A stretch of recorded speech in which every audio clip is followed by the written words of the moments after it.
Dominant Protector. Credit to the author. 6,671-80. Ang mga pangalan po na nandito ay galing sa mga name generator. Kung meron man pagkakatulad sa mga pangalan ng tao o lugar at pangyayari, ito ay tunay na hindi sinasadya. Oo, pero kailangan nating maging handa bago pumunta sa susunod. Kakaiba ang kakayahan ng mga dark magical beast na ito, at baka tumaob tayo kung hindi tayo mag-iingat. Naisip ni Terence ang layon na kumakain ng anino ng Diyos, ang itim na kaliskis na halimaw sa himpapawid, at ang malademonyong mga mata, wala sa mga ito ang madaling pakitunguhan. Hindi naman masama. Maghahanda talaga ako ng mabuti sa susunod. Pero kung makakalabas ka ngayon, hindi ko alam kung kailan ka makakabalik. Umiling ang kakilakilabot na bagay. Mayroon akong 5 taong kasunduan sa layon na kumakain ng anino ng Diyos. Hindi ko lang alam kung ano ang mangyayari dito sa loob ng 5 taon, kaya sa tingin ko mas mabuting pumunta rito ng maaga. Napakamot ng ulo si Terence, masyado siyang maraming kailangang gawin. Maganda sana kung ang libu-libong pagbabago ng mga clone ng kagubatan ay mananatili roon magpakailanman.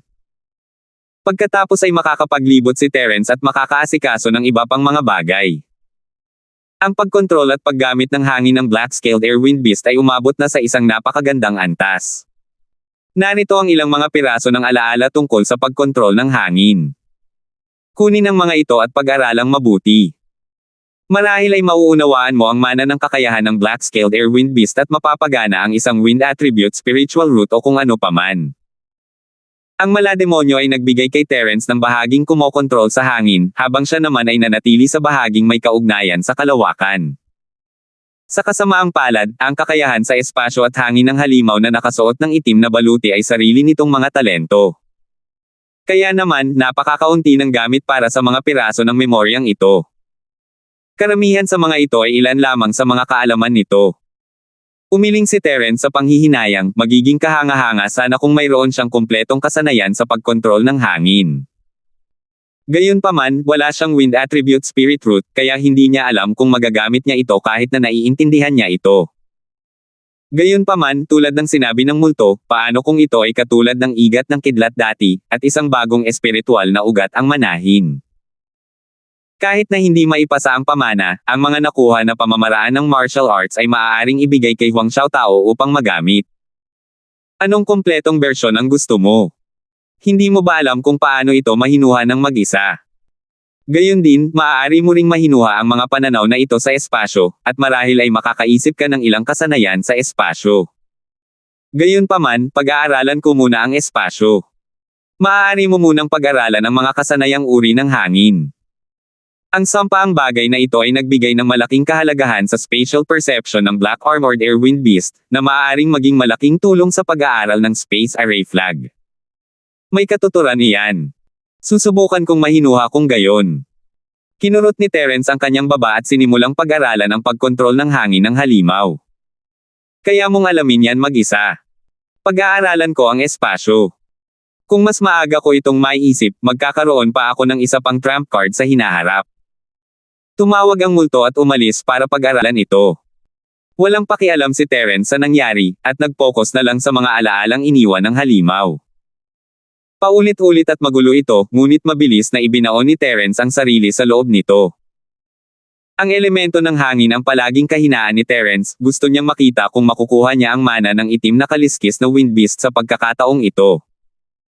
Tila may hangin ding dumadaloy sa espasyo ng Jade, na unti-unting nagtitipon sa paligid ng espiritu ni Terence.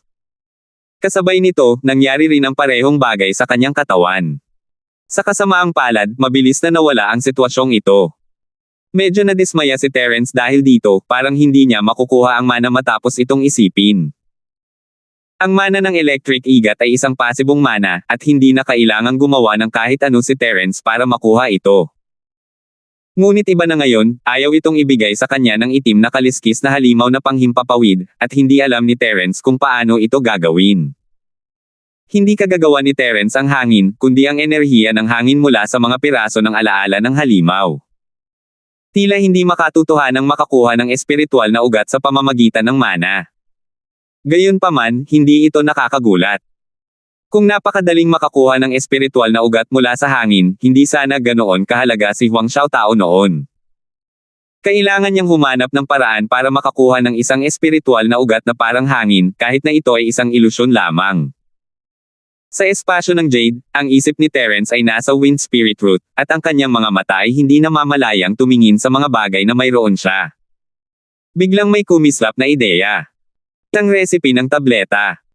Ang sinaunang recipe ng elixir na nakuha niya mula sa mga guho sa Timog Kontinente ay tila may talaan ng isang uri ng elixir. Sinulyapan ito ni Terence ngunit hindi niya masyadong binigyang pansin dahil sa malupit na mga kondisyon. Sa isang pag-iisip, lumitaw sa harap niya ang recipe mula sa Jade Space. Mabilis na binuklat ang mga pahina, at mabilis na natagpuan ni Terence ang recipe para sa Hollow Wind Peel. Ang recipe ng tableta ay isinulat sa sinaunang wika. Siyempre, kapag isinalin, ang mga pangunahing sangkap ay ang kristal ng espiritu ng hangin at ang panloob na core ng isang spirit beast na uri ng hangin. Mayroong 18 karagdagang sangkap. Matapos mabuo ang tableta, napakaliit ng posibilidad na mabuksan ang isang ugat ng espiritu ng hangin na may void attribute. Ang rate ng tagumpay ng mga low-grade na tableta ay 2.5%. Ang bawat pagtaas ng grado ay may karagdagang 2.5% na posibilidad. Hindi nga alam ni Terence noon ang tungkol sa Wind Spirit Crystal, wala pa nga siyang ganoon, at ang maliit na tsansa lang na magtagumpay ay sapat na para mapatawa at mapaiyak siya. Ang special grade Void Wind Pills ay 10% lamang ang naging tagumpay. Pero ngayon, iba na ang lahat. Taglay ni Terence ang kristal ng espiritu ng hangin, at ang panloob na kaibuturan ng isang espiritong halimaw na uri ng hangin. Ang demonyong halimaw ng kadiliman ay itinuturing na isang sanga ng mga espiritong halimaw, kaya maaari rin niya itong taglayin. Nasa Jade Space pa rin ang katawan ng ilusyonaryong malademonyo na Paz ang panggabi, at hawak ni Terence ang lahat ng iba pang sangkap. Handa na ang lahat, at agad na sinimulan ni Terence ang paggawa ng mga tableta. Mabuti na lang at hindi isang high-level pill ang Hollow Wind Peel. Matapos ilagay ang recipe, madaling natapos ang automatikong proseso ng pagpino. Seryosong inilagay ni Terence ang mga materyales sa pagin at sinimulan ang proseso ng pagpino.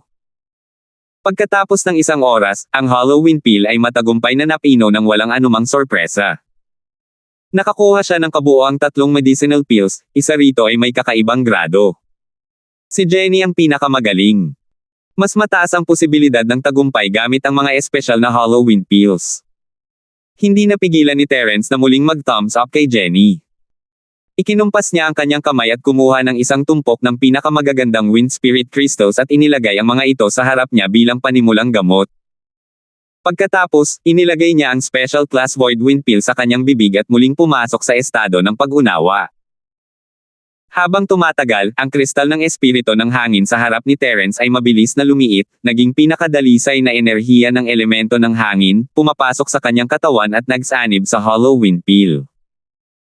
Mababa nga ang success rate ng Void Wind Peel para makabuo ng Void Attribute Wind Spirit Root, pero ibang-iba ito dahil sa Wind Type Perception ng Black-Scaled Air Wind Beast at mataas na kalidad na Wind Spirit Crystals.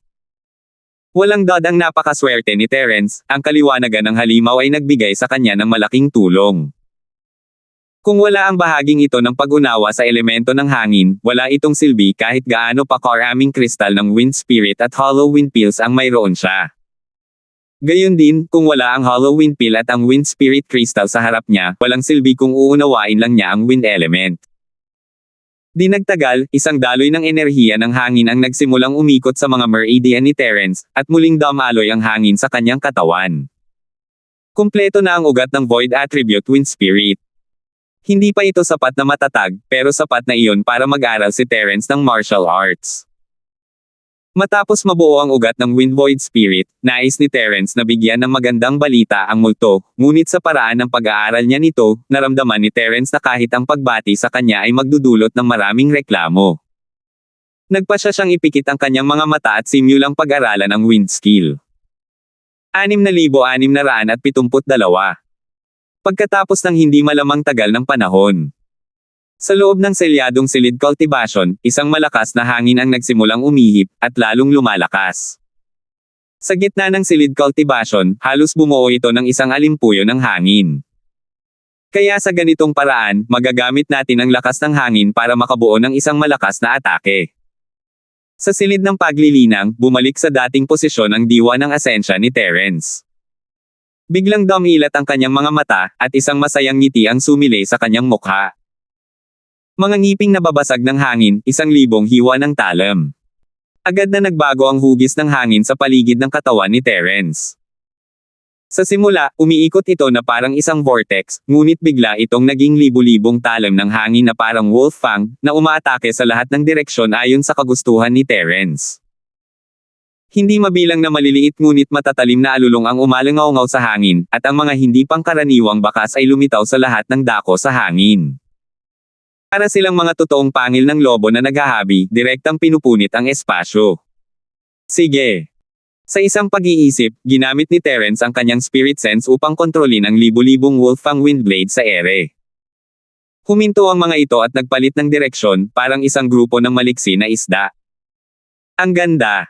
Hindi napigilan ni Terence ang pumuri. Ito ay isang kasanayang nagmula sa itim na kaliskis na halimaw na may hangin, ngunit pagkatapos ng pagpipino ni Terence, ito ay mas naging malakas at perpekto. Mapa-offense man o defense, iyon ang magiging pinakamahusay. Gusto sanang subukan ni Terence ang kapangyarihan ng Thousand Blade Slash, pero naalala niya na ito ang training room ng tirahan ng alkalde.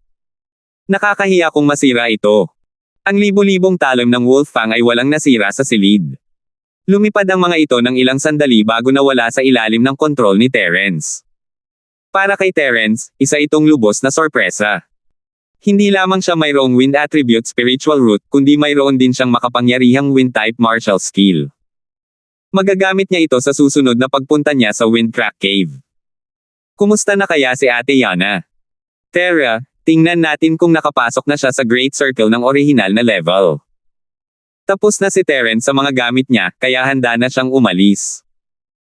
Hindi alam ni Terence kung gaano na siya katagal nakahiwalay, nagsimula nang lumabo ang kanyang kamalayan nang kainin niya ang essence spirit, ngunit nagawa lamang niya itong kontrolin sa tulong ng multo. Pagkatapos noon, nagtuon siya sa pag-aaral ng 1,000 talam na hiwa ng ngiping nababasag ng hangin. Hindi na niya malinaw sa konsepto ng oras. Maaari lamang itong 2 o 3 araw, o 1 o 2 buwan.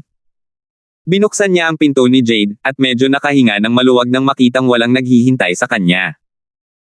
Kahit papaano ay nakakasiguro siyang hindi pa siya masyadong matagal sa pagsasara ng pribadong paglilinang, kung hindi ay hindi na makapaghintay si Boris na magpadala ng isang tao para magbantay sa lugar na ito. Iniisip pa lang ni Terence na buksan ang restriction sa pinto ng Jade nang kusa itong bumukas. Adrian, lumabas ka na. 2 araw na kitang hinihintay. Lumabas si Yana na puno ng saya ang mukha. Ang aura sa kanyang katawan ay naging matatag na sa malaking bilog ng orihinal na antas. Ate Yana, mukhang maayos naman ang takbo ng cultivation mo, at tuluyan nang naging matatag ang lakas mo matapos tumaas ang ranggo mo. Tumanggaw si Terence kay Yana, tunay na masaya para sa kanya. Adrian, ang iyong bagong panganak na gininto ang tableta ng kaluluwa ay masyadong makapangyarihan. Pagkatapos ko itong inumin, madali akong naka-level up. Pagkatapos kong mag-cultivate ng ilang sandali, tuluyan ko nang na-stabilize ang aking lakas. Hindi nakalimutan ni Yana na pasalamatan si Terence. Pumasok muna tayo, hindi masyadong convenient rito.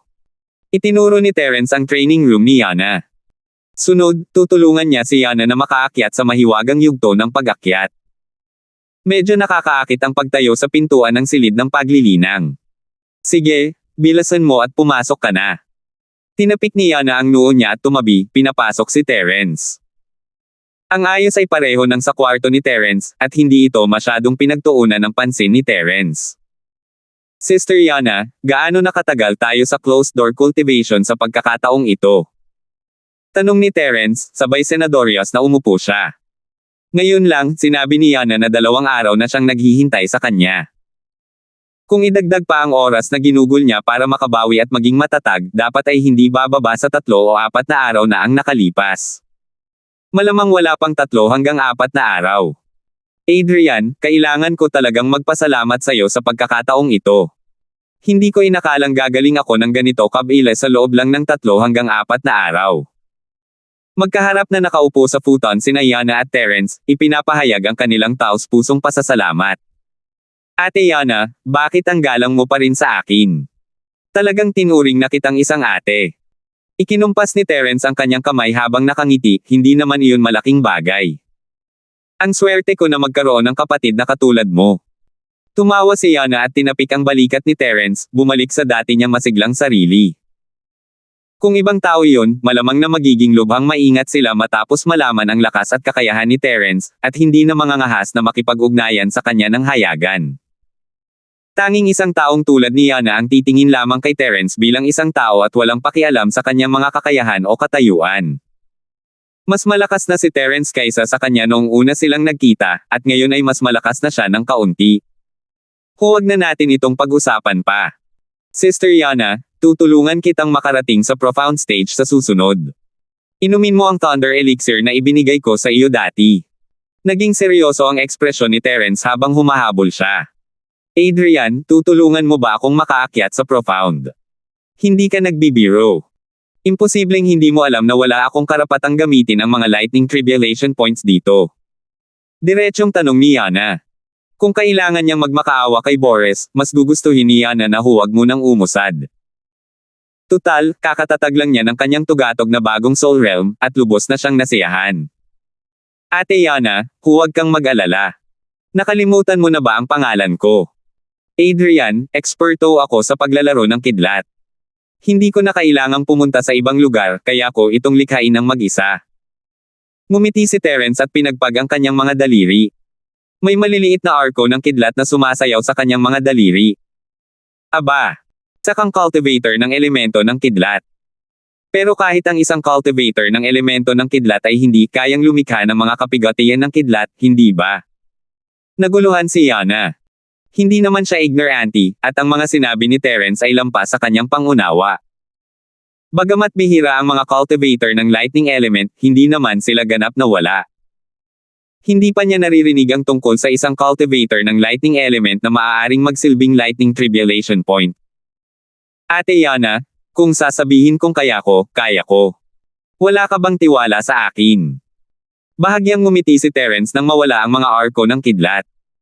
Kung talagang hindi siya pinaniwalaan ni Yana, wala siyang pakialam. Maaari siyang humingi ng tulong kay Boris at hayaan si Yana na pumila para makapunta sa lightning tribulation. Tanging si Terence lamang ang nakakaalam kung gaano kahalaga ang kahilingan ni Boris.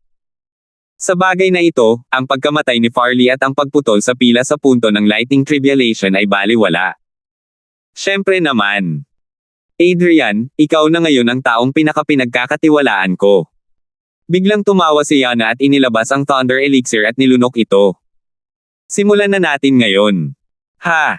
Sige, Ate Yana, prangka ka talagang tao.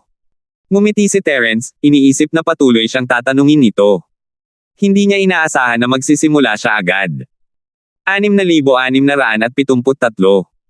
Dahil handa na si Yana, ayaw nang mag-aksaya pa ng oras si Terence. Ang paglikha ng isang matinding pagsubok na tulad nito ay napakadali para kay Terence ngayon, hindi na niya kailangang maghanda ng kahit ano.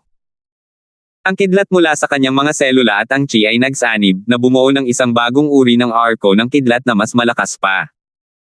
Mas tumpak pa ang kontrol ni Terence sa lugar ng artificial na pagsubok ng kidlat, at mas maliit ang galaw, ngunit mas maganda pa ang epekto. Gamit ang espesyal na gradong Thunder Elixir at ang bagong gawang taong Thunder Tribulation, naging maayos ang pagsulong ni Yana. Mabilis niyang natapos ang kanyang tagumpay at nagsimulang pumasok sa isang matatag na panahon. Ang espiritual na enerhiya sa silid ng paglilinang na ito ay lubos na dalisay at mayaman, na siyang pinakaangkop para sa isang tagumpay. Sayang lang kung gagamitin niya lang ito para sa cultivation, pero tama lang naman iyon ngayon. Mabilis niyang mapapatatag ang level ni Yana pagkatapos ng kanyang breakthrough. Matapos tulungan ni Terence si Yana na makalusot, umatras siya sa pill room para protektahan ito. Ayaw niya itong istorbohin. Pagkatapos ng kalahating araw, matagumpay na na-stabilize ni Yana ang kanyang level. Sister Yana, ang iyong kakayahan ay talagang mahusay. Hindi lamang matagumpay mong na-stabilize ang iyong antas, ngunit nagpapakita ka rin ng mga senyales ng muling pagtagumpayan. Kung magpapatuloy ka sa paglilinang ng mag-isa, maaaring makalusot ka sa rurok ng maagang misteryosong yugto ng pag-akyat sa lalong madaling panahon. Bumalik si Terence sa bulwagan at agad na nakita ang antas ng lakas ni Yana. Kakapasok pa lang niya sa mahiwagang yugto ng pag-akyat, ngunit na-stabilize na niya ang kanyang antas. Ang kanyang personal na talento ay talagang pambihira. Adrian, huwag mo akong pagtawanan. Lahat ng ito ay dahil sa iyong mga tableta at kapigatian sa kidlat. Bukod pa rito, ang espiritual na enerhiya sa silid ng paglilinang na ito ay malaking tulong din. Kung ibang lugar lang ito, mabuti sana kung matagumpay akong makakalusot. Ang mukha ni Yana ay napuno ng masayang ngiti, at ang kanyang itsura ay nagliliwanag. Hindi ako natatawa. Sister Yana, ang galing mo talaga. Kulang ka lang talaga sa mga resources mo dati. Ngumiti si Terence at hindi na pinag-usapan pa ang paksa. Ate Yana, tuturuan kita ng isang maliit na pamamaraan para maitago ang iyong aura. Maaari mong pansamantalang itago ang iyong lakas para hindi ito makitang kakaiba ng iba. Sige, bilasan mo at turuan mo ako. Tumango agad si Yana. Kayang lumikha ni Terence ng mga kidlat na kapigatian para matulungan ang mga tao na makarating sa mahiwagang yugto ng pag-akyat. Natural lang, mas makakabuti kung mas kaunti ang nakakaalam tungkol dito. Wala siyang pakialam kung may malalim na itinuturo sa kanya si Terence o hindi. Dahil nakababata na niya itong kapatid ngayon, hindi na niya kailangang maging magalang. Gumugol si Terence ng ilang oras sa pagtuturo kay Yana ng isang trick na natutunan niya noong malaya pa siyang itago ang kanyang aura. Tunay ngang napakamatalas ni Yana, at mabilis at maayos niyang naunawaan ang taktika. Siyempre, hindi naman talaga ito mahirap. Maraming makapangyarihang cultivator ang kayang gawin ito, ngunit limitado ang kaalaman ni Yana, kaya walang nagsabi sa kanya. Adrian, ang maliit mong panlililang ay talagang kamangha-mangha. Kahit simple lang, napaka-epektibo. Kung hindi papansinin ng iba, kahit lumaban pa ako, hindi nila dapat malaman na itinatago ko ang lakas ko. Sinubukan ito ni Yana, at agad na namula ang kanyang mukha sa isang ngiti. Madali niyang mababago ang kanyang lakas pabalik sa tugatog ng orihinal na antas. Sa ganitong paraan, hindi ito magdudulot ng hinala. Siyempre, kung ang mga taong kapantay ni na Boris at Barney ay maingat na magsaliksik, makikita nila ang ganitong uri ng teknik ng pagtatago. Pero hindi inakalang sadyang susubukan ng dalawa ang lakas ni Yana. Una, magiging bastos ito, at pangalawa, magagalit si Terence. Mabuti naman at epektibo ito. Ngumiti si Terence, hindi ito pinansin. Adrian, napakagaling mong tao. Ang saya siguro kung may kapatid akong katulad mo. Biglang nalungkot ang ekspresyon ni Yana, at ang tono ng kanyang boses ay naging medyo malungkot. Alam ni Terence na iniisip niya sina Sander at Jared. Kung nandito pa sila, matutuwa silang makita ang kanyang tagumpay. Kung naroon ang lahat, hindi ba't mas magiging maunlad ang grupong mersenaryo ng Sky Marshal? Anong sinasabi mo? Ako ang nakababatang kapatid ni Ate Yana. Hindi ba? Pakiramdam nga ni Terence ay parang isang ate na niya si Yana, isang prangka at mayanhing babae. Nagkamali ako. Adrian, ikaw ang nakababata kong kapatid. Agad na ngumiti si Yana, at ang lungkot at kalungkutan sa kanyang mukha ay napawi, bumalik sa kanyang orihinal na maliwanag na ngiti. Tara na. Aalis na tayo. Baka naghihintay na sina Boris at ang iba pa ng may pagkabalisa. Ngumiti si Terence at tumango, binuksan ang pinto at lumabas. Gaya ng inaasahan, naghihintay na sa labas sina Boris at Barney nang buksan niya ang pinto. Nahulaan ni Terence na natanggap na nila ang balita nang buksan niya ang silid. Elder Zong? Elder Ding? Ang tagal na kitang hinihintay. Magalang na sabi ni Terence. Master Lei, galing ka pala sa pag-iisa. Nagkataon lang na pumunta kami rito para tingnan at hindi kami naghintay ng matagal. Nagkataon lang. Tumawa si Boris, hindi niya aaminin na matagal na silang naghihintay dito. Ganito pala. Nagkataon lang talaga. Hindi sila ibinunyag ni Terence. Magaling na ang ginagawa nilang dalawa sa pamamagitan ng matiyagang paghihintay sa labas ng pinto at hindi pag-uudyok ng mga paghihigpit. Nagkataon lang. Nakita ko lang kayong dalawa na palabas ng seklusyon. Mukhang malaki ang napala ni na Master Lei at Heroine Wu. Naging matagumpay ang kanilang pag-iisa sa pagkakataong ito. Ngumiti si Barney at nagpatuloy sa pag-uusap. Medyo kinabahan si Yana noong una dahil natatakot siyang mapansin ang kanyang pagtalon mula sa tuktok ng advance na bagong yugto ng Soul Stage patungo sa maagang misteryosong yugto ng Ascension. Kalaunan, napagtanto niya na masyado pala siyang nag-iisip. Hindi siya masyadong pinansin ni Boris at Barney. Nagkatinginan lang sila ng isang beses bago itinoon ang pansin kay Terence. Hindi naman masama. Masyadong maikli ang oras, kaya hindi ko masasabing marami akong natutunan. Naayos ko lang ang mga kamakailan kong natutunan. Maghanap tayo ng lugar para pag-usapan ito, mapakumbabang ngumiti si Terence. Iyan ang iniisip ko. Pakiusap, Grandmaster Lay. Tuwang-tuwa si Boris habang inilalabas niya si Terence. Ngumiti rin si Barney, nasiyahan sa pakikipagtulungan ni Terence. Mas lalo pa siyang natuwa kay Yana. Pinilit ni Yana na ngumiti at nakipag-usap kay Barney, sa takot na baka mabunyag ang kanyang pamamaraan sa pagtatago. Mabuti na lang at hindi iyon nangyari. Mabilis na bumalik silang apat sa sala. Master Lay, ito ay isang agarang bagay. Kung wala ka ng ibang gagawin, pakibilasan po. Pagkatapos umupo ni Boris, direkta siyang humiling.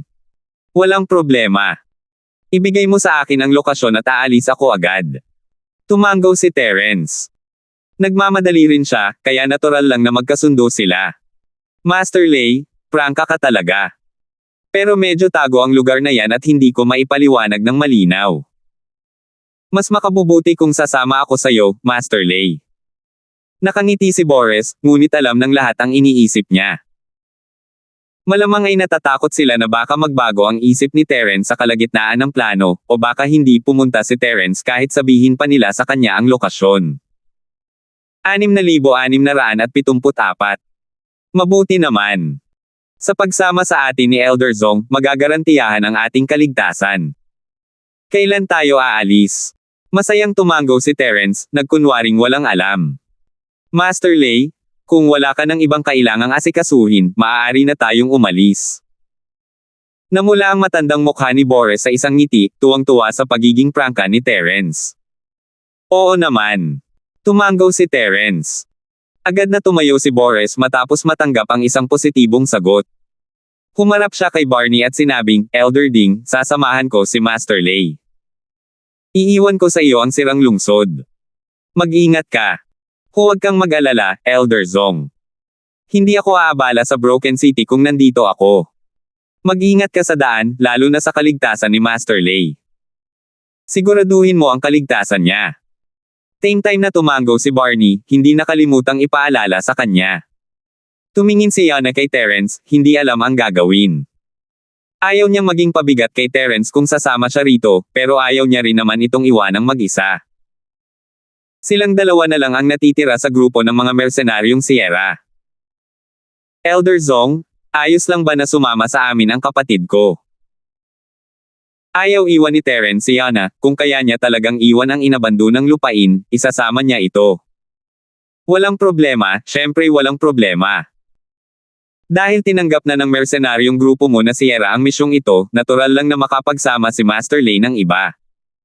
Tumawa si Boris. Kahit hindi ito banggitin ni Terence, isasama niya sana si Yana.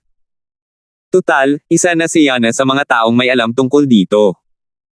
Sa pamamagitan lamang ng pagsasama niya rito masisiguro niyang hindi mabubunyag ang sekreto. Maraming salamat, nakatatandang Zong. Naalis ang bato sa puso ni Yana, at agad siyang ngumiti at yumuko upang magpasalamat kay Boris. Dapat. Pakiusap, huwag kang tumayo sa seremonya. Si Boris ay napakagalang kay Yana para sa kapakanan ni Terence. Sige, wala nang dapat sayangin pang oras. Kung mayroon kang gustong sabihin, sabihin mo na habang nasa daan, baka ang mahabang gabi ay magdala pa ng mas maraming panaginip. Nakangiting sabi ni Barney. Wala sa kanilang dalawa ang gustong mag-aksaya ng kahit isang sandali sa bagay na ito. Walang anumang pagtutol si Terence dito at umalis ng sala kasama si Boris pagkatapos magpaalam kay Barney. Inilibot ni Boris ang dalawa sa mansyon ng Panginoon ng lungsod at nakarating sa isang tahimik na lugar sa likurang pinto. Mayroon ng karwaheng hila ng punyal na humahabol sa hangin na nakaparada doon. Walang ibang tao sa karwahe. Isinuot ni Boris ang inihandang balabal at mukhang siya mismo ang magmamaneho ng karwahe. Master Lay, sumakay na po kayo sa kotse. Ihahatid ko po kayo ng ligtas doon. Dahil medyo palihim ang biyahe, huwag po sana ninyong buksan ang pinto ng kotse. Tumayo si Boris sa tabi ng kotse at pinagbuksan ang pinto para kina Terence at Yana.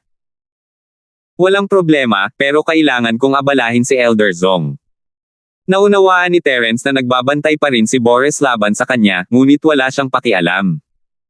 Wala ring anumang pagtutol si Yana. Sinundan niya si Terence ng tahimik at isinara ang pinto. Adrian Lay, hindi ba't sobra na para kay Boris ang maging misteryoso? Kung hindi ka naniniwala sa amin, hindi mo na kailangang humingi ng tulong sa amin.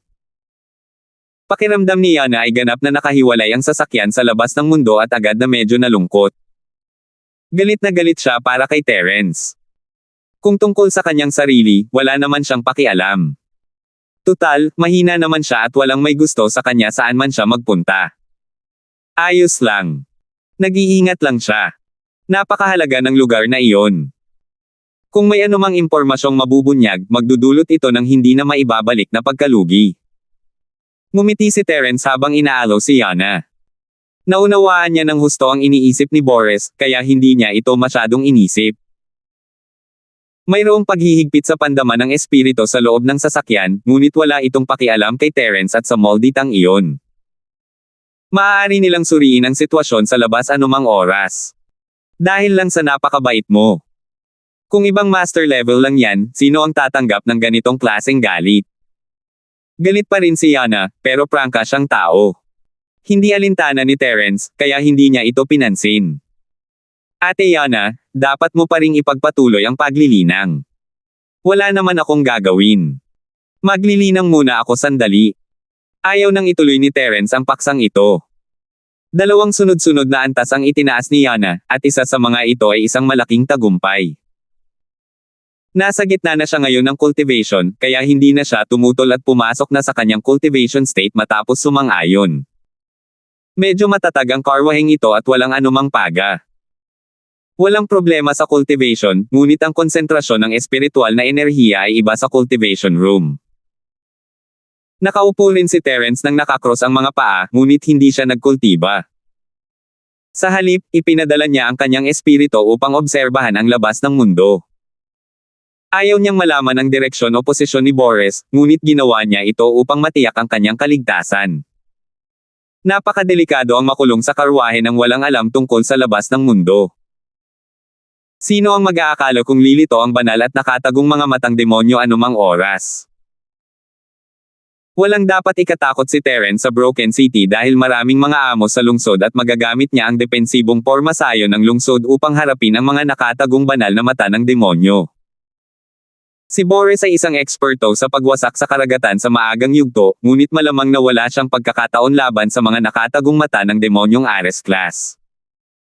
Kailangang umasa si Terence sa kanyang sarili sa huli. Nasuri na ni Terence ang diwa ni Boris dati, ngunit hindi siya nagpakita ng anumang reaksyon. Malinaw na ang diwa ang kanyang kahinaan.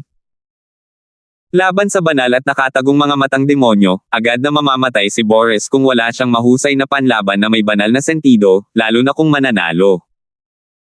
Sa sandaling iyon, ang sasakyan ay lumiko na mula sa isang liblib na daan patungo sa pangunahing kalsada ng Broken City at mabilis na lumabas ng gate ng lungsod nang hindi bumabagal.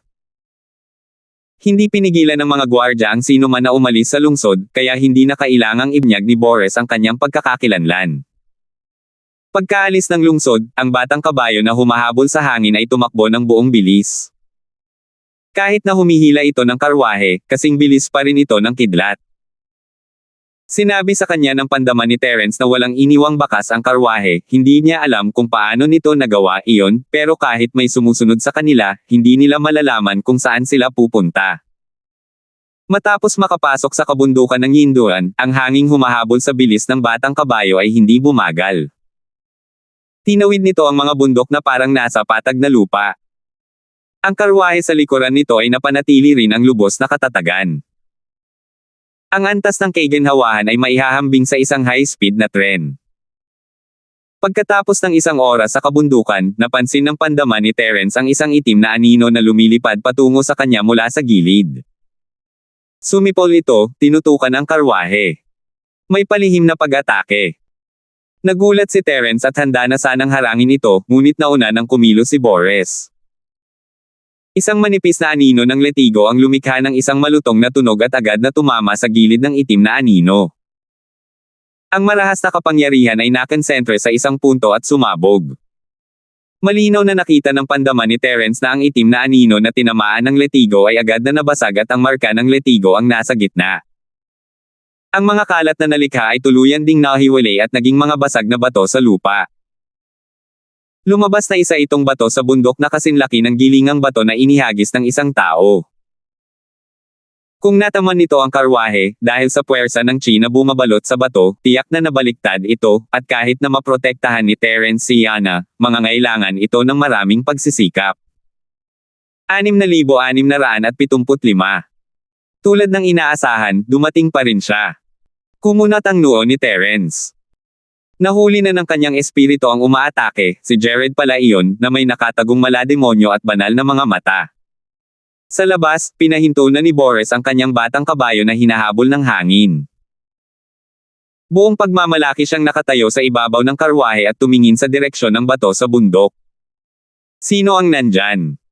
May lakas ka ba ng loob na palihim na umatake pero wala kang lakas ng loob na ipakita ang sarili mo? Sumigaw si Boris sa mahinang boses, ang kanyang boses ay umikli at kumalat sa malayo. Ang operasyon at ruta sa pagkakataong ito ay kailangang ilihim. Ayaw ni Boris na magdulot ng gulo, ngunit hindi niya ito maaaring baliwalain. Dapat patayin ang sinumang naging banta sa operasyong ito. Tao, bulag ka ba? Hindi mo ba nakikita na nandito lang ako? Parang multo si Jared na lumitaw sa malapit. Malinaw na malayo siya dati, pero ngayon ay napakalapit na niya. Nanginig ang puso ni Terence. Ang pagsasama ng banal at nakatagong mga matang demonyo ni Terence at ni Jared ay mas perpekto na ngayon, at ang lakas na kaya niyang ilabas ay nasa isang panibagong antas na. Kung ganito kabila si Terence sa loob ng Wind Cave, mahihirapan sana siyang makatakas mula sa hangin gamit ang kanyang kidlat. Sino ka? Bakit mo ako sinalakay? Nanginig ng husto ang puso ni Boris. Gamit ang kanyang lakas, hindi niya talaga matuklasan kung paano lumitaw ang lalaking ito na may masamang ngiti. Isang matapang na kalaban. Isang lubos na mapanganib na kaaway. Ako ang may gusto ng buhay mo. Mas lalong lumapad ang masamang ngiti sa sulok ng labi ni Jared. Mabilis na umikot ang mga pupil ng kanyang mga mata, at isang malakas na atake ng espiritual na sentido ang agad na bumaril sa tatlong tao sa loob at labas ng karwahe. Hinailan ni Terence si Yana at sinira ang pinto ng kotse, gamit ang kanyang Spirit Sense Vortex para protektahan ang sarili at si Yana ng sabay, bahagya niyang hinaranggan ang atake. Ngunit hindi gumalaw si Boris kahit isang pulgada. Isang sinag ng liwanag ang sumilay sa ibabaw ng kanyang katawan, hinaharangan ang lahat ng mga atake sa kanya. Ang depensang patong ay kumislap na may siksik na pagbabago-bago. Hehe, hindi naman masama ang isang kagamitang panlaban sa espiritual na pandama, pero hindi ko alam kung gaano katagal ka tatagal. Tiningnan ni Jared si Boris nang may paghamak. Ang kanyang mga atake sa pandama ng espiritu ay maaaring tuloy-tuloy, ngunit ang mga kagamitang panlaban sa pandama ng espiritu ay hindi maaaring magtagal magpakailanman. Sa depensibong patong, ang ekspresyon ni Boris ay lubhang pangit. Hindi niya inaasahan na ang kalaban na makakaharap niya ay isang kalaban na may ganito kalakas na espiritual na pandama. Kung hindi lang dahil sa pagkakataong nakakuha si Boris ng isang mataas na uri ng kagamitang panlaban sa espiritu, malamang na napatay na siya ngayon. Hanggat kaya kong tiisin ng matagal para mapatay kita. Inisip ni Boris ang kanyang mga iniisip at sinunggaban si Jared na parang kidlat. Bago pa man umabot sa limitasyon ang kanyang espiritual na panlaban sa pandama, kinailangan niyang patayin si Jared. Hindi inisip ni Boris na magiging mahirap patayin si Jared dahil hindi malakas ang aura ng kalaban. Gayunpaman, ang katotohanan ay nag-iwan kay Boris na natulala. Hindi umasa si Jared sa kanyang bilis para makaiwas. Sa harap ng mabangis at dominanteng suntok ni Boris, iniunat lamang niya ang isang daliri at dahan-daang tinamaan ang kamao ni Boris. Kasabay ng isang malakas na pagsabog, lumipad pabalik ang katawan ni Jared at nagawa lamang niyang patatagin ang kanyang mga hakbang pagkatapos ng 10 hakbang. Hindi rin nakapagpigil si Boris at umatras din ng 6 o 7 hakbang bago huminto. Paano ito naging posible? Ang lakas talaga nito. Kumislap ang mga mata ni Boris at napuno ng gulat ang kanyang mukha. Sa unang tingin, tila siya ang may kalamangan, at halos doble ang distansya sa pagitan nilang dalawa, ngunit alam ni Boris na talo na siya. Ginamit niya ang lahat ng kanyang lakas para umatake gamit ang kanyang kamao, at isang daliri lang ang ginamit ni Jared para mabilis na lumaban. Wala talagang lakas ng loob si Boris para sabihing mas makapangyarihan siya. Haw. Mukhang maliit lang naman ang lakas mo. Madali kitang mapatay nang hindi ginagamit ang aking banal na sentido. Tumawa ng malakas si Jared sa langit, kinutya si Boris. Hindi pa natin alam kung sino ang mananalo. Tanggapin mo ito. Umungol si Boris at naglabas ng isang tansong feral. Kasabay ng pagbubuhos ng kanyang zinchi, lumaki ang berdeng ilaw at muling sumugod kay Jared. Mag-uusap tayo kung kaya mo akong saktan. Tumawa ng masama si Jared. Kumislap ang kanyang katawan at naglaho. Ang bilis ni Boris ay hindi kasing bilis ng kay Jared, at hindi mahuli ng kanyang mga mata ang galaw ng kalaban, lalo na ang kanyang banal na sentido. Kaya, natigilan siya agad, at ang kanyang mga sumunod na kasanayan sa pakikipaglaban ay natigil din. Huwag kang masyadong mayabang. Sa tingin mo ba talaga ikaw ang pinakamabilis sa mundo? Dumating si Terence para tulungan siya sa tamang panahon. Ang kanyang pagtakas gamit ang kidlat ay sapat na para makasabay sa lahat ng galaw ni Jared nang hindi naaapektuhan. Akala ko tatakbo ka palayo. Hindi ko inaasahan na magiging ganito kalakas ang loob mo. Daan-daang beses nang inatake ni Jared si Terence habang nagsasalita siya. Sa kasamaang palad, si Terence ang may kalamangan sa bilis, at 80% ng kanyang mga atake ay hindi pamalya. Ang natitirang bahagi ay hinarang ni Terence, na matagumpay na naipagtanggol ang kanyang sarili. Alam ni Yana na wala siyang gaanong maitutulong sa labanang ganito kataas, kaya tumakas siya at naghanap ng mapagtataguan. Ang hindi pagiging pabigat ang pinakamalaking tulong. Tamang-tama ang posisyon ni Yana. Master Lei, tutulungan kita. Lumingon si Boris at nakita ang dalawang bola ng liwanag at anino na nag-aagawan sa ere. Kahit sumugod siya palapit, hindi siya nakakialam. Mag-ingat ka.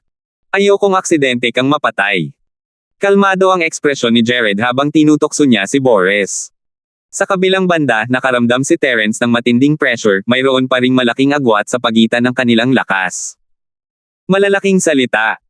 Kung kaya mo, huwag kang tumakbo ng sobrang bilis. Umungol si Boris at ang tansong feral na nasa kanyang kamay ay kuminang ng maliwanag. Sinusukat ang langit at lupa. Hindi mabilang na anino ng pako ang pumuno sa buong espasyo. Gaano man kabilas si Jared, hindi siya makatakas sa lambat na nabuo ng pako. Isang sunod-sunod na kaluskos ang umalangaw-ngaw habang pinipigilan ng martial arts ni Boris ang bilis ni Jared sa pinakamababa.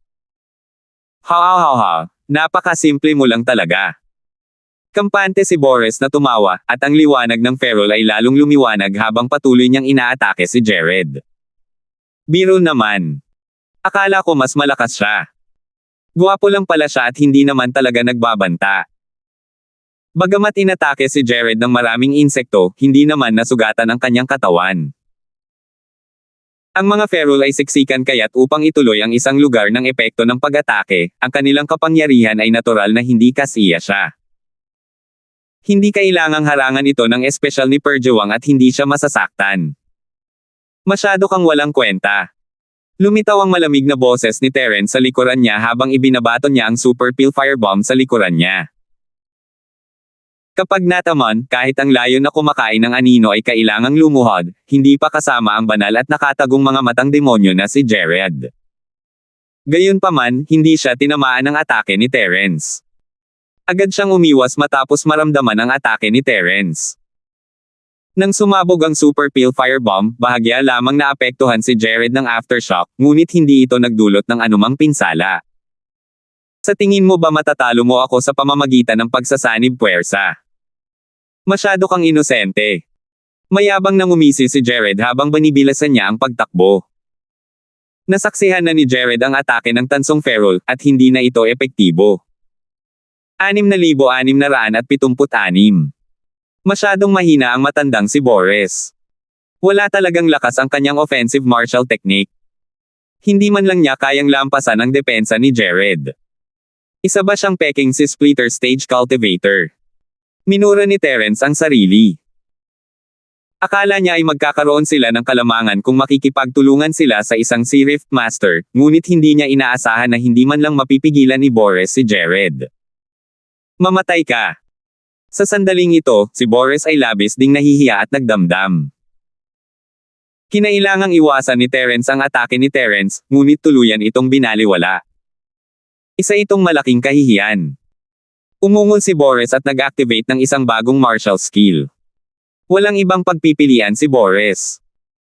Ang pagsukat ng langit at lupa ay isang karagdagang pamamaraan upang mahuli ang kalaban, kaya normal lang na maging mahina ito. Gayunpaman, hindi niya inaasahan na magiging ganito ito kaina kapag nakaharap si Jared. Sa pagkakataong ito, ang dulo ng feral ay naging matalim na berdeng ilaw. Sinamantala ang pagkakataon ng makaiwas si Jared sa Super Alchemy Bomb, ito ay bumagsak na parang kidlat. At pagkatapos, bigla na lang itong bumagsak. Ito ay dahil wala na si Jared sa kanyang dating pwesto. Ang berdeng liwanag ay nag-iwan ng isang malaking hukay sa lupa. Nakaramdam ng abala si Boris. Hindi tumama ang kanyang malalaking galaw, hindi gumana ang kanyang maliliit na galaw, at kailangan pa rin niyang labanan ang mga atake ng kamalayan ng iba. Ano ba to? Elder Zong, humanap ka ng pagkakataon at makipag-ugnayan sa aking atake. Huwag kang umatake ng walang ingat. Nakita ni Terence ang problema kay Boris at mabilis itong itinuro. Master Lei, huwag kang mag-alala. Naiintindihan ko. Hindi naman nagalit si Boris. Sa halip, huminga siya ng malalim at kumalma para maghanap ng pagkakataon. Ano kayang magagawa ng dalawang mahinang manok ng magkasama? Kalimutan mo na yan, wala akong oras makipaglaro sa inyo, tapusin na natin ito agad. Tiningnan silang dalawa ni Jared may paghamak. Mas bumilis ang pag-ikot ng kanyang mga mata, at isang mahinang itim na liwanag ang sumilay mula sa kanila. Biglang dumilim ang buong kalangitan, at ang lahat ng nasa paligid ay nilamon ng makapal na kadiliman. Sa isang iglap, hindi man lang mahanap ni Terence at Boris ang pwesto ng isa't isa. Ito ba ay isang ilusyon na nilikha ng isang pamamaraan ng kamalayang espiritual? Agad na nag-react si Terence at nagbago ang kanyang mukha. Hindi lang ito ilusyon. Maituturing itong isang domain na nilikha ng kamalayan. Katulad ito ng domain na nabuo kapag ipinapakita ang Saber Force, ngunit hindi maituturing na tunay na space domain ang alinman sa mga ito. Napahinto na ng malamulto ang kanyang pananaliksik, at labis na mabigat ang kanyang kalooban. Ang tinatawag na space domain ay isang uri ng paraan ng paglilinang na katulad ng espiritual na kahulugan. Gayunpaman, sa mistiko na lugar ng dagat na pinaghahatian, tanging ang mga Panginoon ng yugto ng paghahati ng dagat o kahit ang yugto ng pagsira ng langit ang maaaring sumubok dito. Agad na pinag-isa ni Terence ang kanyang kamalayan sa malamulto, at mabilis na hinanap ang labasan sa dilim. Kung patuloy siyang magpapaliban, maaaring nasa panganib si Boris. Ang mga nakatagong maladyos na matang demonyo ay tunay ngang makapangyarihan, hanggat naroon si Terence sa inabandunang lupain, hindi siya kailanman magkakaroon ng kapayapaan. Mas mahirap pa siyang harapin kaysa sa mamamatay tao na lumitaw at nawala sa akademya. Hindi mapigilan ni Terence ang mapait na mapait habang umiiling.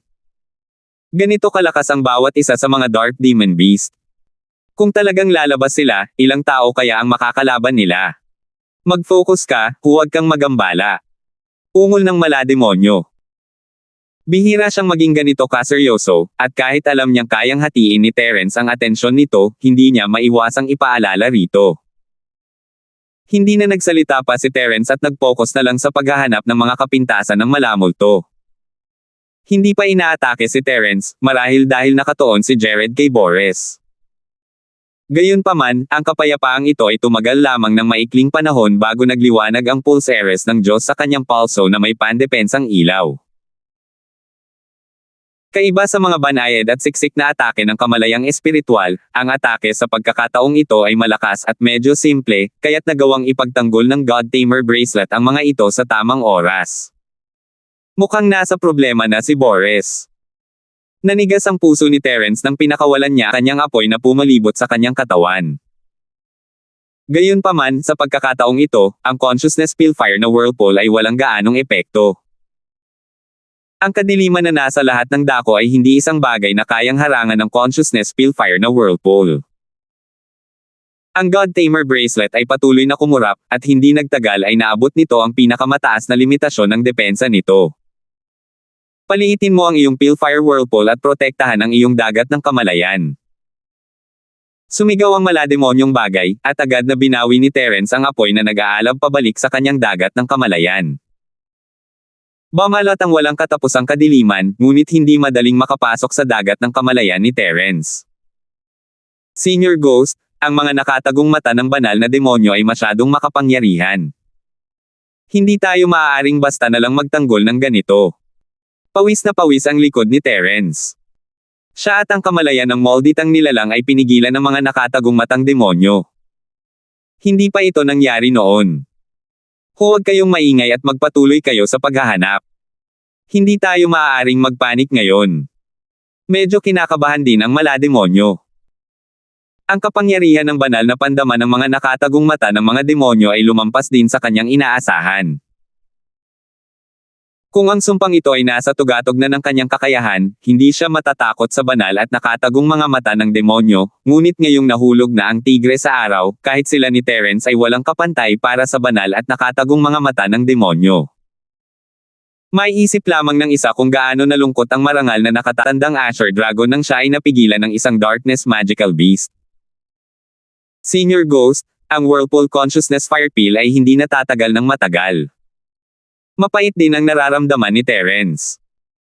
Ang kanyang makapangyarihang pandama sa espiritu ang siyang pinakamahalagang barahan na Nagel iligtas buhay niya, ngunit ngayon ay madali na itong madurage ng mga banal at nakatagong mga mata ng demonyo. Hindi siya mas maganda ang pakiramdam kumpara sa multo. Kung hindi tayo makakapagtiis, sabay tayong matatapos. Huwag na huwag kang susuko. Pinalakas ng nakakatakot na bagay ang loob niya at sinabing, subukan nating gamitin ang Super Alchemic Firebomb. Kaya nitong pataasin ang konsentrasyon ng Spirit Sense Spellfire, kaya idagdag mo na rin ang nagyayelong apoy. Walang pag-aalinlangang ginawa ni Terence ang sinabi sa kanya. Bago ito, nakapaglansad na si Terence ng ilang random na pag-atake, ngunit kahit na ito ay ang Dragon Killing Intent o ang Lightning Arc, tahimik silang lahat na parang clay ox na papasok sa dagat. Ang tanging inaasahan niya ay magiging epektibo ang mungkahi ng multo. Mabilis na nabuo ang dalawang Super Alchemy Firebomb sa mga palad ni Terence. Hindi niya hinabol ang pinakamataas na kapangyarihan, sa halip ay gusto niya itong subukan. Itinapon niya ito agad nang mabuo ito. Ang sumasabog na bombang apoy na gawa sa Super Alchemy ay nagliwanag sa makapal na kadiliman. Ang malamig na hangin ng nagyayelong apoy ay kumalat sa hangin, na parang nagyelo sa espasyo. Ang kasunod na pagsabog ng apoy ay sumire sa nagyayelong espasyo. Sa tulong ng nagyayelong apoy, ang kapangyarihan ng Spirit Sense Spellfire ay lubos na tumaas. Ang nadurage na kadiliman na dumampi sa Spirit Sense Spellfire ay agad na tunaw. Senior Ghost, epektibo talaga yan. Tuwang-tuwa si Terence. Nagsimula siyang magtipon muli ng mga Super Alchemy Firebomb sa kanyang mga palad. Hindi sapat para tuluyang mawasak ang madilim na espasyong ito, ngunit nakakita si Terence ng pag-asa. Mabuti na lang at kaya niyang mag-multitask, kung hindi ay mahihirapan siyang ipagtanggol ang sarili laban sa pagsalakay ng dagat ng kamalayan. Mag-ingat ka na baka ang mga nakatagong demonyong mata ay maglaan ng oras para harapin ka ng personal. Naalala ni Terence ang nakapangangilabot na bagay, ngunit bago pa man siya matapos, ang banal at nakatagong mga matang parang demonyo ay sumugod sa kanya. 12-12 ng matatalas na puwersa ng daliri ang nakapalibot sa katawan ni Terence, bawat isa ay sapat ang lakas para tumago sa metal at bato. Sa kasalukuyang lakas ni Terence, kung siya ay tatamaan, siya ay maaaring mapilayan o mamatay. Sa kislap ng kidlat, nakaiwas si Terence sa mga atake ng napakabilis, ngunit hindi niya nagawang bumuo ng Super Alchemy Firebomb sa kanyang kamay. Dahil sa pag-atake, kinailangan ni Terence na tumigil sa pagpapakalma at tumuon sa pagtatanggol sa kanyang karagatan ng kamalayan. 6,677. Nako! Hindi ko alam kung kumusta na si Boris, kung hindi lang siya patay at matutulungan niya akong makapaghintay ng kaunti, maganda sana iyon. Bumantong hininga si Terence sa sarili, mas nag-aalala siya kay Yana kaysa kay Boris. Matapos niyang makuha ang kalamangan gamit ang kanyang malademonyo na mamata, siguradong hindi niya hahayaang makawala si Yana. Hindi man lang mailigtas ni Terence ang sarili niya, pero ayaw niyang may mangyari sa binibini. Marahil ito ang tamang desisyon na hayaan siyang manatili sa Dawnford. Little Lin, huwag mong hayaang magwala ang iniisip mo. Mag-focus ka. Naramdaman ng sumpang iyon ang pagkagambala ni Terence at siya'y nadismaya. Malapit ka nang mamatay, at may oras ka pa para mag-alala tungkol sa iba. Hindi ka ba maaaring maging mas maingat? Pinagpawisan si Terence at mabilis na inipon ang kanyang enerhiya. Patuloy siyang gumagalaw at lumilikha ng mga Super Alchemy Bomb ng sabay. Ang atake ng hangin mula sa mga nakatagong banal na demonyong mata ay hindi tumigil. Hanggat nanatili si Terence sa isang lugar ng higit sa kalahating segundo, siya ay magiging isang salon. Sumabog ang dalawa pang Super Alchemy Bomb, at mas lalong lumakas ang lakas ng nagliliyab na apoy at nagyayelong apoy. Halos makita na ni Terence ang liwanag sa labas matapos mahati ang kadiliman. Sa kasamaang palad, napakaliit ng mga maitim na bitek na ito. Kahit na may pagtakas mula sa kidlat, mahirap itong malagpasan. Isa pa, ang mga nakatagong maladyos na mata ng demonyo ay may napakahigpit na depensa laban sa mga bitek na ito. Wala talagang pagkakataon si Terence. Dahil napakaliit ng bitek, palalakihin niya ito. Sa mga kamay ni Terence, isang bagong bombang apoy na may super alchemy ang nabubuo. Hindi kailangang mag-alala si Terence tungkol sa kanyang pagkonsumo ng chi, ang bilis ng kanyang paggaling mula sa chi noong yugto ng pagbubukas ng bundok ay mas mabilis kaysa dati, at dahil sa ninakaw na kayamanan ng langit, mabilis niyang nagagawang chi ang chi. Pero bago pa magamit ang bagong Super Peel Firebomb ni Terence, biglang lumiwanag ang madilim na espasyo, at sa loob ng liwanag ay naroon ang isang natulalang Yana. Adrian, ipinapayo ko sa iyo na tumigil ka na sa paglaban. Kung hindi, kapag umatake ka ulit, ang tatamaan ay ang kapatid mong si Yana. Nakaramdam si Terence ng lamig sa kanyang gulugod habang umalangaw-ngaw sa dilim ang boses ni Jared, tinutokso siya. Gaya ng inaasahan, nahuli pa rin si Yana ng mga nakatagong mata ng banal na demonyo. Sa totoo lang, hindi naman nakakagulat ang resultang ito. Kahit na nakarating na si Yana sa yugtong profound, para pa rin siyang langgam sa paningin ng mga banal at nakatagong demonyong mata. Wala siyang oras para harapin ito dati, pero ngayong tapos na siya kay Boris at hindi na makatakas si Terence, sinunggaban niya si Yana para atakihin si Terence. Sa tingin mo ba susuko na ako sa mga nakatagong banal na mata ng demonyo? Pagkatapos kong sumuko, nasa awa mo pa rin ako. Bobo ba ako o bobo ka? Malamig na napangiti si Terence. Kung hindi ka susuko, si Yana ang unang mamamatay. Siyempre, maaaring wala kang pakialam, pero kahit patayin mo pa si Yana, hindi ka pa rin makakatakas sa akin. Hindi mo ba iniisip na bobo ka dahil sa walang kwentang paglaban mo? Tumawa ng may pagmamalaki si Jared. Mas mabuti na yan kaysa maghintay ng kamatayan. Huwag mong sayangin ang hininga mo, kung gusto mo akong patayin, ipakita mo sa akin ang mga pamamaraan mo. Madilim ang mukha ni Terence, ngunit nag-aalab ang kanyang puso. Maaaring sabihin ng malamig ang kanyang mga salita, ngunit hindi talaga siya naglakas loob na kumilos, dahil sa takot na aksidenteng masaktan si Yana. Hahaha, matigas ang ulo ng bunganga ng patay na pato. Gusto mo ipakita ko sa iyo ang mga pamamaraan ko. Hindi ka ba nangangahas na umatake? Adrian, hindi ko inaasahan na magiging ganito katapat. Dahil ganoon nga, hindi ako magiging magalang. Tumawa ng baliw si Jared habang nagpadala siya ng 2 bugzo ng hangin patungo sa mga braso ni Terence. Mabuti pang huwag kang gumalaw. Kapag nakaiwas ka na, ang atake ay tatama sa iyong kapatid na si Yana. Pangako ko na walang kahit kaunting paglihis. Kahit saan ka pa nito tamaan, siya rin ang tatamaan. Gusto sanang umiwas ni Terence, pero pinigilan niya ang sarili matapos marinig ang babala. Madaling tumagos ang dalawang agos ng hangin sa braso ni Terence nang hindi siya nagbabantay, at agad siyang nasugatan. Ang Super Alchemy Firebomb na naipon sa palad ni Terence ay tuluyang naglaho. Lalong naging arrogant ang tawa ni Jared, para bang kontrolado niya ang lahat. Brat, hahayaan mo bang patayin ang kaluluwang ito? Si Yana ay isa lamang ordinaryong tao na nakilala mo nang hindi sinasadya. Sapat na ang naitulong mo sa kanya at wala kang utang na loob sa kanya. Isipin mo ang mga taong naghihintay sa iyong pagbabalik. Nasa gitna ng espasyo ng Jade ang molditang iyon, nagpapanik at sumisigaw, sinusubukang gisingin si Terence. Senior Ghost, alam ko na ang gagawin. Umiling si Terence at mabilis na ginamit ang sining ng Dragon Mastery, palihim na inayos ang kanyang nasugatang braso. Huwag mong kalimutan ang aking mabilis na kakayahan sa paggaling. Pinaparaliso ko lang ang mga nakatagong banal na mata ng demonyo. Magaling na bata, kaya mo pa ring manatiling kalmado sa ganitong oras. Ako ang medyo kinakabahan. Ano na ang susunod mong gagawin? Naku, totoo naman talaga iyon ang maisip niya ito ngayon. Hanggat hindi nagtamo ng malubhang pinsala si Terence, wala lang iyon. Ano ang susunod niyang gagawin? Ganito rin ang iniisip ni Terence, wala siyang magagawa hanggat nasa panganib pa rin si Yana. Kahit umatake pa siya, wala siyang kalaban-laban sa nakatagong mga matang demonyo. Isa itong tunay na mahirap na problema na walang solusyon. Haha, sige. Adrian, bibigyan kita ng isa pang pagpipilian. Ibigay mo ang kaluluwa ng itim na kaliskis na halimaw sa himpapawid at sumuko ka sa akin. Pagkatapos, ililigtas ko ang buhay mo. Paano? Ang pangunahing layunin ni Jared ay ang essence spirit pa rin ng halimaw.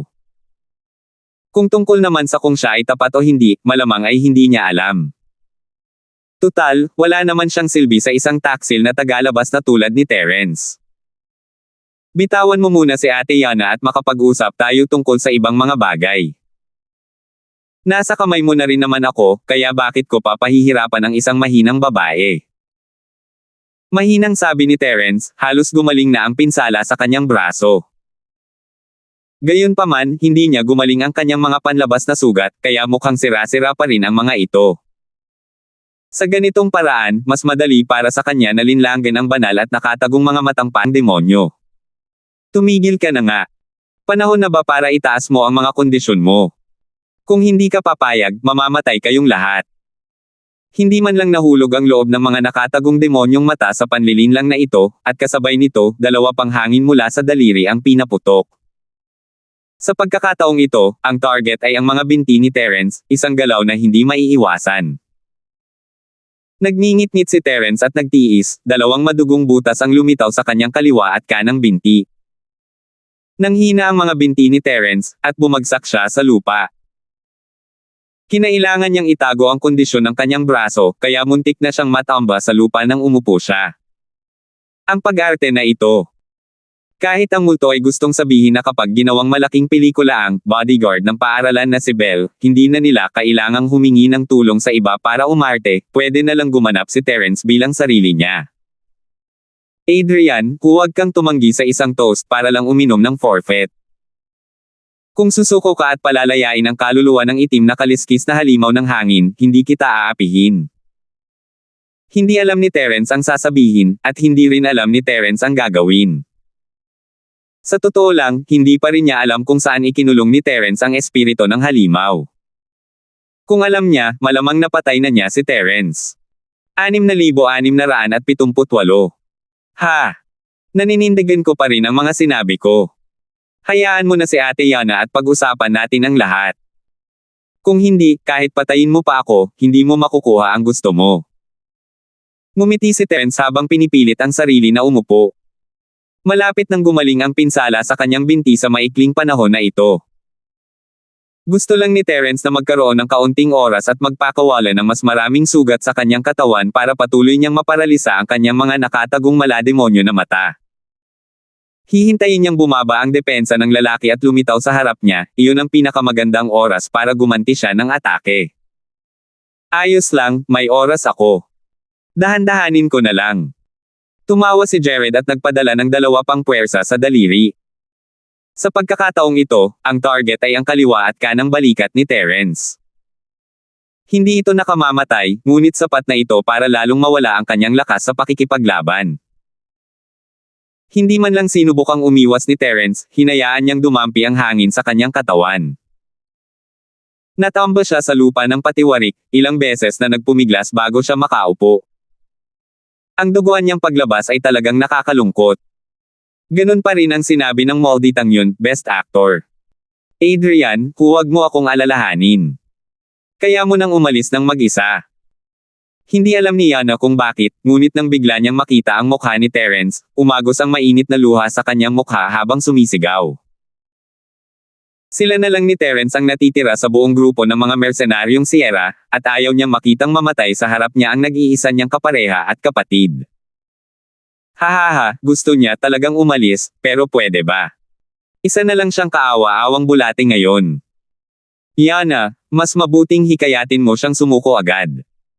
Magkakilala naman tayo, kaya hindi ko talaga siya papatayin.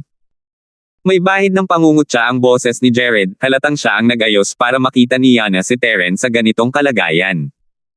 Jared, may sarili ka pang kamalayan, hindi mo dapat inatake ang mga kasama mo. Gumising ka, Jared, paano mo natitiis ang maruming bagay na ito na sumasakop sa katawan mo? Ang harapin ang mga kapatid mo. Gumising ka, Jared. Napasigaw ng baliw si Yana, paus na ang boses niya, pero wala pa rin siyang pakialam. Ano pa ba ang masasakit kaysa sa makitang inaatake ka at ang iba mo pang kasama na pinakamahalagang kasama mo? Bagamat hindi ito ang orihinal na intensyon ni Jared, ang pamilyar na mukhang iyon ay hindi matatakpan ng makapal na kadiliman. Ha. Ang mahina at kaawa-awang kamalayan ni Jared, inaasahan mo pa rin ba na maaapektuhan niya ako? Huwag kang masyadong maging inosente, payuhan mo ng maayos ang nakababata mong si Adrian. Tingnan mo ang kanyang kawawang anyo, malamang hindi siya makakatagal. Adrian, umalis ka na agad. Huwag mo akong alalahanin. Humarap si Yana kay Terence at sumigaw. Alam niyang taglay ni Terence ang talisman sa teleportasyon. Kung tungkol naman sa kanya, kung namatay man siya, hayaan na lang. Magsasama-sama ang 3 tagapagtatag ng grupong mersenaryo ng Sierra. Ate Yana, huwag kang mag-alala. Hindi niya ako maglalakas loob na patayin. Nahirapan si Terence na ibaling ang tingin kay Yana, pinilit ang isang ngiti na mas pangit pa sa isang umiiyak na mukha. Ang hirap talaga para sa kanya na magpanggap na miserable. Adrian, huwag mong masyadong husgahan ang sarili mo. Ayos lang kung patayin kita. Gusto lang kitang bigyan ng pagkakataon dahil nakita kong may kakayahan ka. Kung hindi mo ito pinahahalagahan, huwag mo akong sisihin sa pagiging walang awa. Sabi ni Jared habang nagpupumiglas pa siya ng 2 pang puwersa sa daliri. 2 beses na umagos ang dugo sa kaliwa at kanang tadyang ni Terence. Hindi ito nakamamatay, ngunit makakaapekto ito sa kanyang paggalaw. Sok. Ito na ba ang maalamat na double rib? Yana, dapat kang matuwa. Ang saya-saya sana ng isang taong handang isugal ang buhay para sa iyo. Hindi mo na ba siya susubukang hikayatin ulit? Tingnan mo, may 2 pang sugat. Hindi ko na kaya. Nakadagdag pa ng isa pang pinsala si Jared sa katawan ni Terence. Tumigil ka. Jared, tumigil ka. Malapit nang mabitak ang mga mata ni Yana, at muntik na siyang mabaliw. Pinanood ni Yana na pahirapan si Terence ni Jared, para bang mas masakit ito kaysa sa sarili niyang pagpapahirap. Kung hindi sumali si Terence sa mga mersenaryong Sierra, hindi sana siya mapapahamak ng ganito. Mula simula hanggang katapusan, hindi nagreklamo si Terence, at tinulungan lang niya ito. Ngayon, handa pa nga niyang isugal ang buhay niya para sa kanya. Kung maaari lang, mas gugustuhin pang gamitin ni Yana ang sarili niyang buhay para palitan si Terence, pero hindi niya alam na ang miserableng kalagayan ni Terence ngayon ay gawa-gawa lang ni Jared. Adrian, hindi ka pa rin ba susuko? Kung magpapatuloy ka sa paglalaro, natatakot ako. Mahihirapan kang makabawi. Hindi pinansin ni Jared si Yana at nagpatuloy sa pag-atake. Malamig siyang tumawa habang nakatingin sa dugo ni Terence. Ha! Napakaingat talaga ng lalaking ito.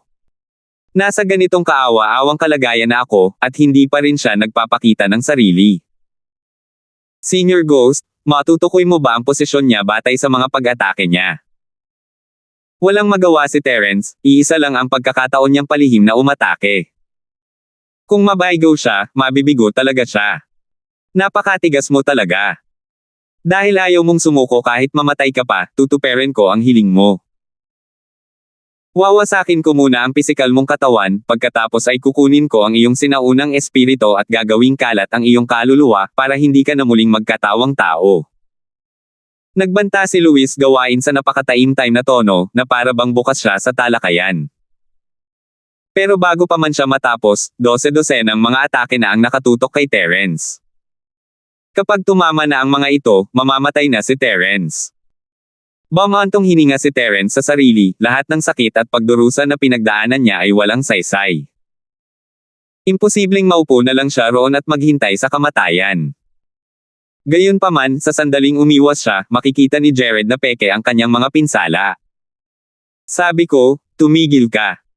Biglang mahinahong nagsalita si Yana.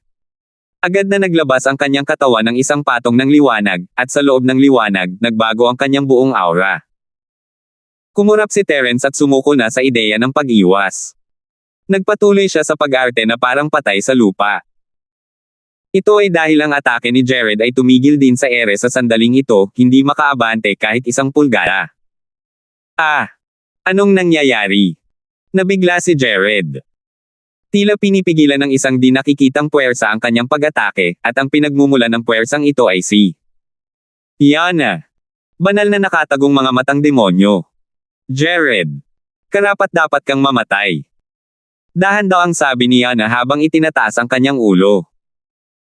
Ang kanyang mga pupil ay naging kulay yelo na, at ang kanyang katawan ay naglalabas ng mahinang puting ambon. Unti-unting natunaw ang nakapalibot na kadiliman, at ang buong madilim na espasyo ay nagsimulang manginig. Medyo nagduda sina Terence at Jared dahil sa biglaang pagbabagong ito. Gayunpaman, pamilyar ito kay Terence. Naalala niya na may parehong ambon sa likod ni Yana sa Wind Cave. Hindi niya inaasahan na mauulit pa ito, pero tila hindi naman ito isang masamang bagay. Hindi ko inaasahan na may sekreto ka pala, Yana.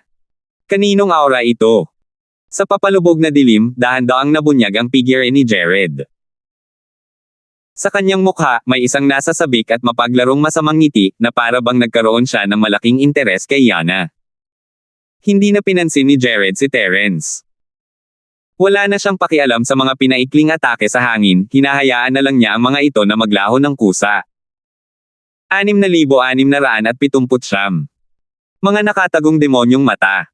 Ngayon ang araw ng iyong kamatayan. Malamig na tiningnan ni Yana si Jared. Bahagyang umugoy ang kanyang katawan, at sa isang iglap, isang sinag ng liwanag ang sumili sa dilim, tumusok sa dibdib ni Jared. Lumiwanag ang itim na liwanag sa mga mata ni Jared, at ang lugar sa harap niya ay agad na napuno ng kadiliman. Ang sinag ng liwanag na nabuo sa katawan ni Yana ay tumama sa patong ng kadiliman. Para itong espadang sumasaksak sa tubig. Bagamat tumatagos ito sa kadiliman, walang anumang alon. Muling nagpalit ang sinag ng liwanag bilang Yana. Ang malamig niyang mukha ay puno ng hangering pumatay habang ang kanyang braso ay dumadaan sa madilim na patong ng Jared, na halos hindi na makita. Ano ka ba? Katulad ko, pareho lang ba ng uri?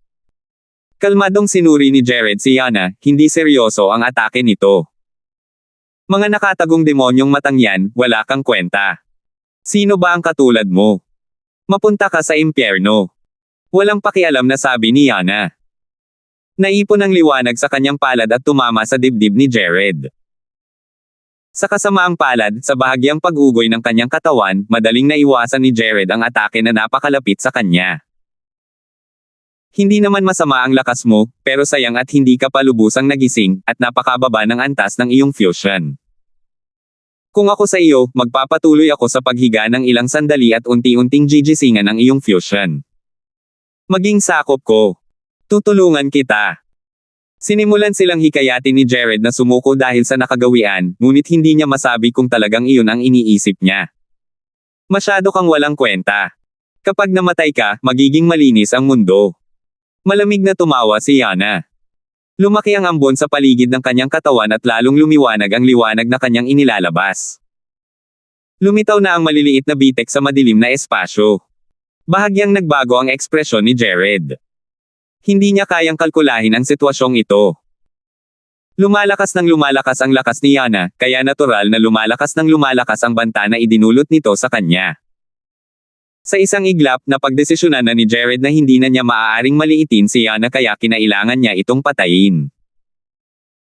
Malamig na pinagmasdan ni Terence mula sa gilid habang palihim niyang kinukuha ang dalawang super alchemy bomb sa kanyang mga palad. Ang atensyon ni Jared ay ganap na nasa kay Yana, at ito ang perpektong oras para sa isang palihim na pag-atake. Lalong tumindi ang kaguluhan sa madilim na espasyo habang ang mga pag-atake ni Yana ay nagdulot ng mas maraming bitek sa dilim. Naniniwala si Terence na sa tulong ng kanyang dalawang super alchemy bomb, kaya niyang punatin ang kadiliman. Pero bago pa man makagawa ng kahit ano si Terence, muling nagbago ang sitwasyon. Kasunod ng buong lakas na atake ni Jared, biglang sumabog ang katawan ni Yana na may aura na ilang beses na mas malakas kaysa dati. Hinarang niya ang atake sa isang galaw lamang at gumanti ng atake. Nababaliw ka na ba?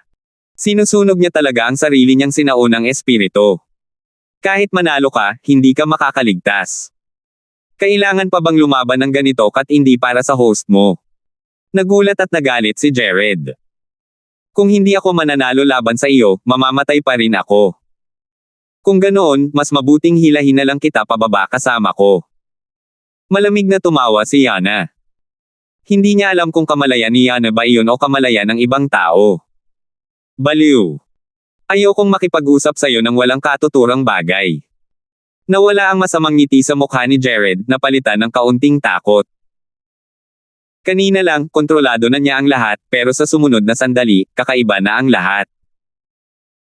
Gusto ni Jared na maglaro kasama ang daga ng marahan, hindi maging isang pas ang mamamatay sa kagat ng daga, kaya nagsimula na siyang umatras sa kanyang puso. Lumalaban si Yana hanggang kamatayan, ngunit hindi na kailangang ilibing kasama niya ang kanyang banal at nakatagong mga matang demonyo. Dapat ba niyang palayain si Adrian sa pagkakataong ito at mag-isip ng paraan sa hinaharap?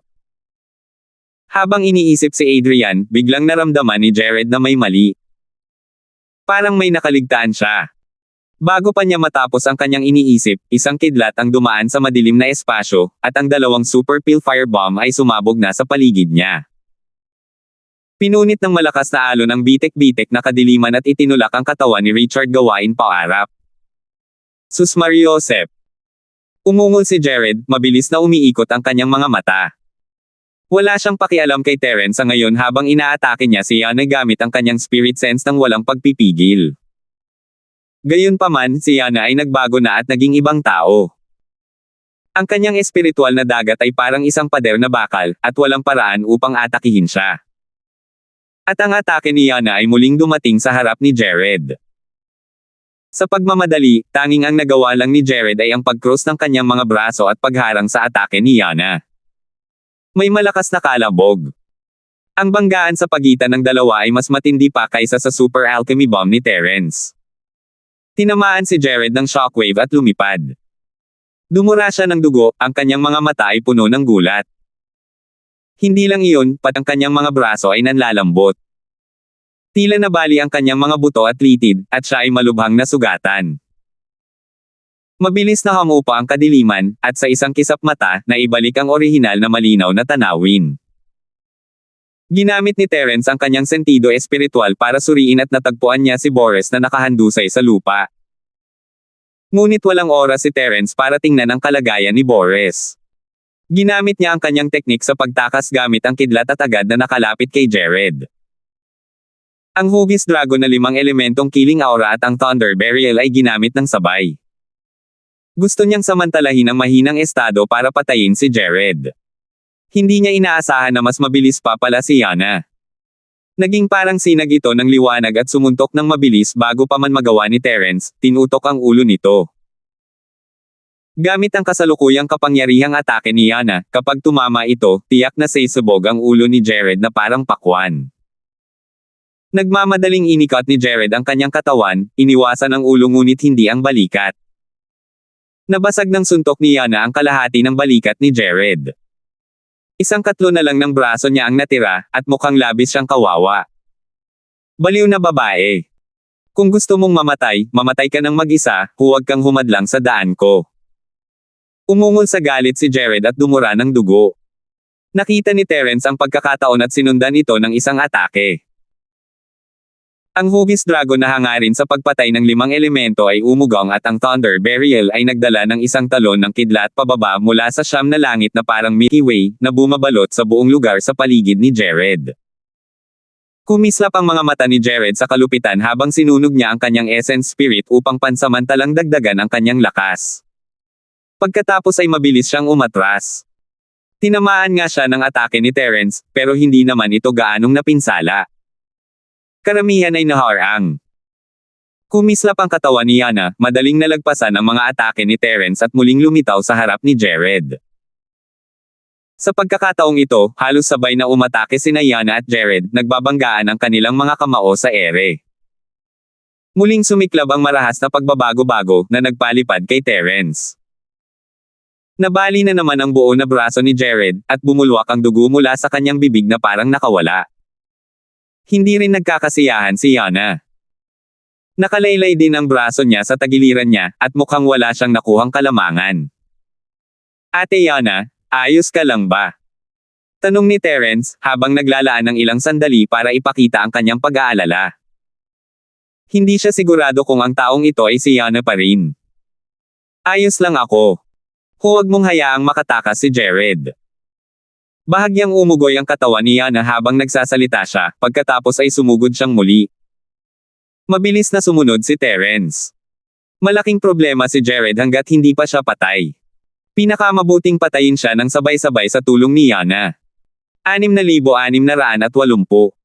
Maghintay ka lang, babalik ako. Napasigaw si Jared sa kahihiyan, at mabilis na bumagsak ang kanyang katawan sa makapal na kadiliman. Hindi mabagal sina Terence at Terence, ngunit mas mabilis si Jared.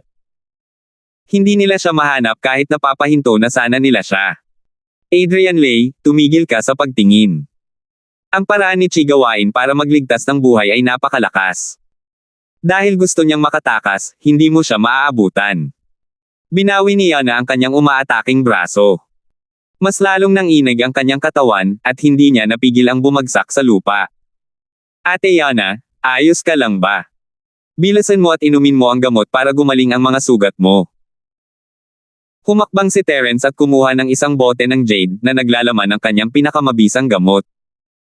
Adrian, hindi na kita kayang alagaan. Kailangan mong mag-ingat at alagaan ang iyong sarili. Sumando si Yana sa isang bato at nilunok ang tableta. Gayunpaman, alam niya na ang kanyang mga pinsala ay hindi gagaling ng mga elixir, kahit papaano hindi ng mga elixir mula sa mistiko na dagat. Kinain niya iyon para lang mapagan ang loob ni Terence. Ate Yana, huwag kang magsalita ng mga kalokohan. Hindi ka mag-aalangan kung nandito ako. Isang masamang kutob ang bumangon sa puso ni Terence.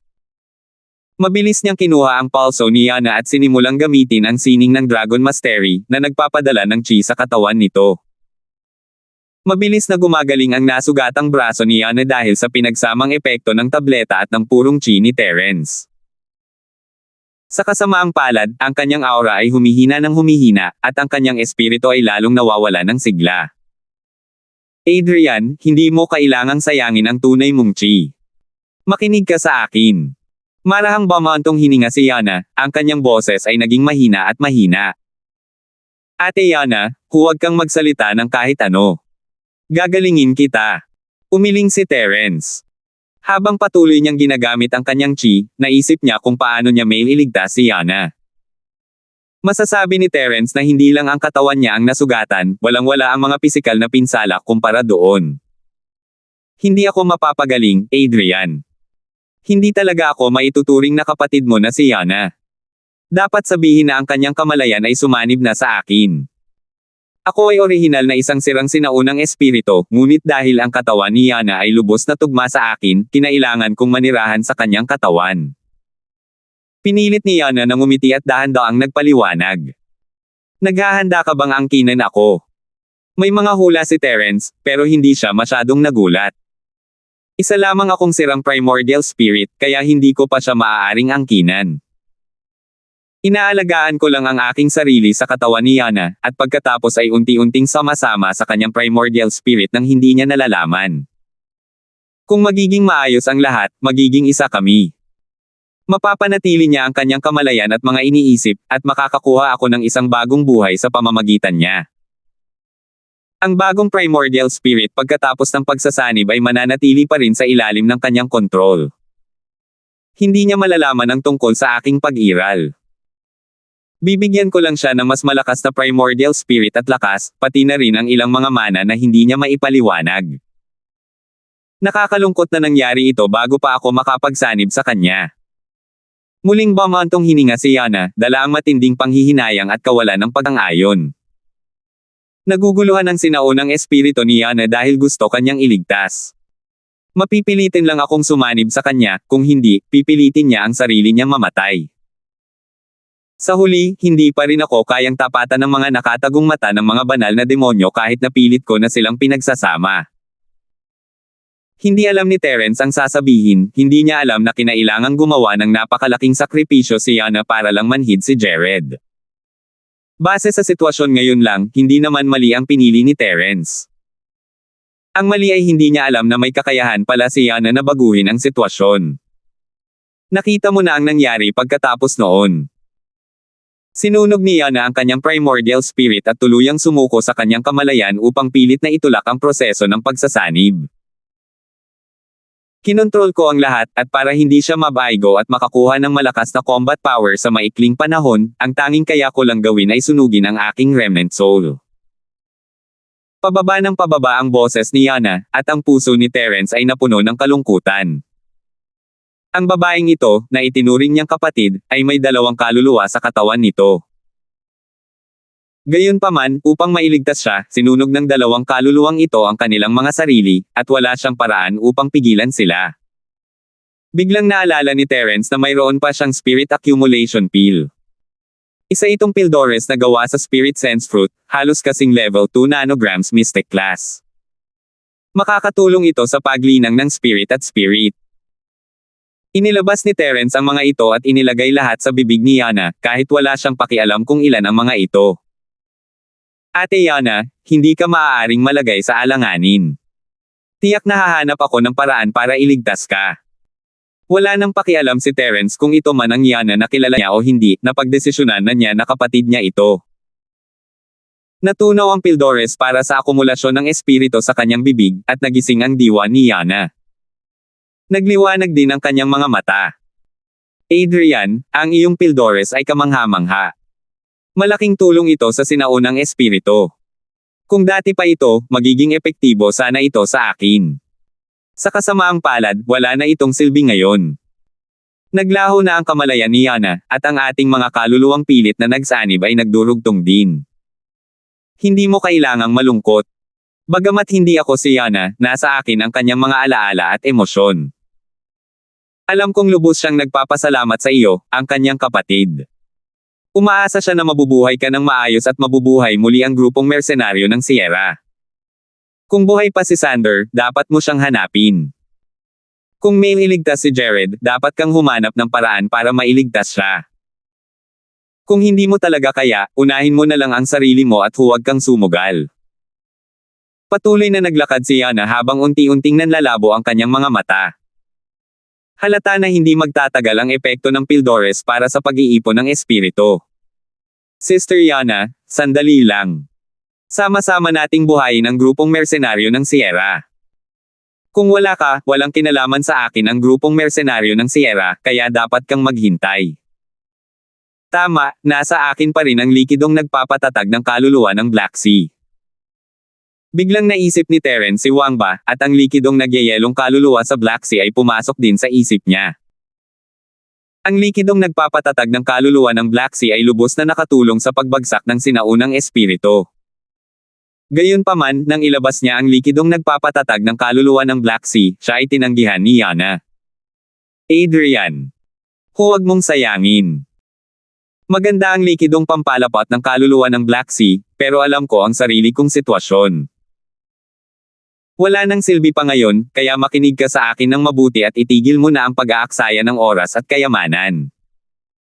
Hindi nakinig si Terence at pinilit niyang ibuhos ang likidong nagkokonsentre ng kaluluwa ng Black Sea sa bibig ni Yana. Nanghihina na si Yana kaya 2 patak na lang ang nakain niya at ayaw nang kumain pa. Adrian, kung patuloy mong sasayangin ang likidong nagpapalapot ng kaluluwa ng Black Sea, mamamatay ako agad sa harap mo. Ang 2 patak ng likidong nagpapalapot ng kaluluwa ng Black Sea ay lalong nagpasigla kay Yana, ngunit alam niyang ito na lamang ang huling liwanag ng papalubog na araw. Natigilan si Terence. Nakita niya ang determinasyon ni Yana, at hindi na niya kayang kalabanan pa ito. Adrian, mabuti kang nakababatang kapatid ni Yana, pero sa totoo lang, hindi maganda ang impresyon ko sa iyo. Kung hindi dahil sa iyo, hindi ako magiging ganito kalungkot. Kalimutan mo na yan, ano pa ang saysay ng pagsasabi mo ng lahat ng ito ngayon. Gumuhit ang mapait na ngiti sa mga labi ni Yana. Hindi alam ni Terence ang sasabihin, ngunit hindi man lang nabawasan ang lungkot sa kanyang puso. Salamat po at sinamahan ninyo ako, ingat lagi mga master.